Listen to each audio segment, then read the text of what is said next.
Dear leaders of Scientology, we are Truth, and we stand with Anonymous.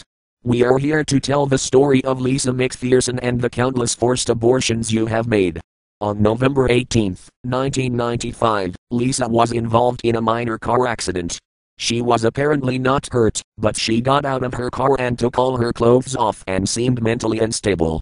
She was taken to a hospital, where she was physically evaluated as being unharmed, but the hospital wanted her to be psychologically cared for.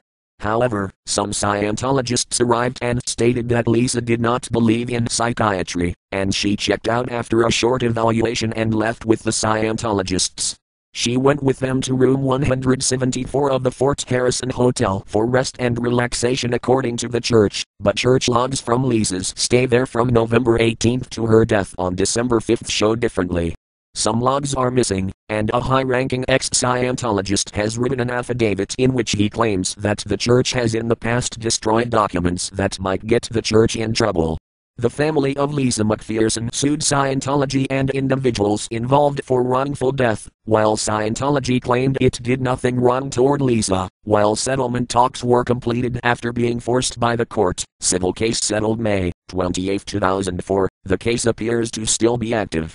Scientology had a web page, removed or moved, that smeared Lisa's aunt and attorney. On November 13, 1998, Scientology was indicted on 2 felony charges in Lisa's death.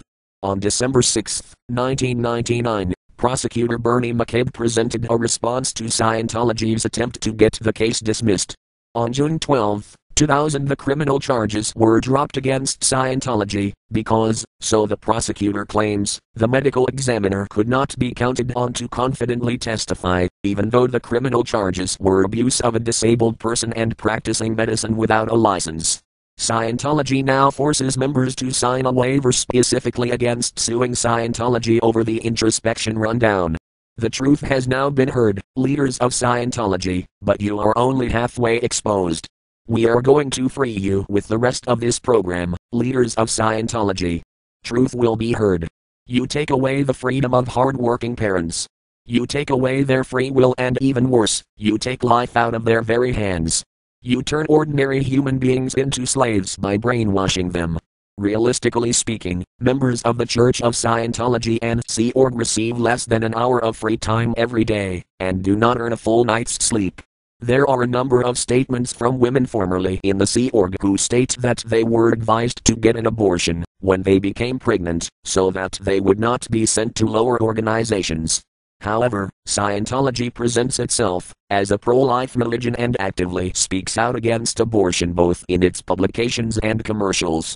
Scientology is a lie, and as accredited by Professor Richard Dawkins, is described as gullibility and its claims as purely made up.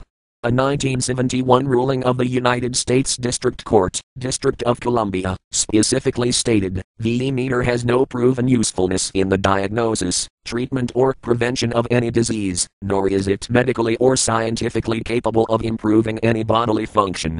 Scientology now publishes the following disclaimer in its books and publications: by itself, the e-meter does nothing.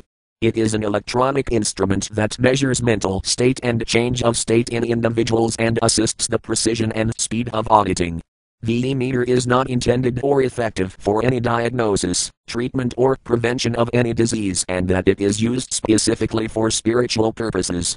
We are Truth. We stand with Anonymous. We do not forget. P.S. Tom Cruise, please shut the fuck up.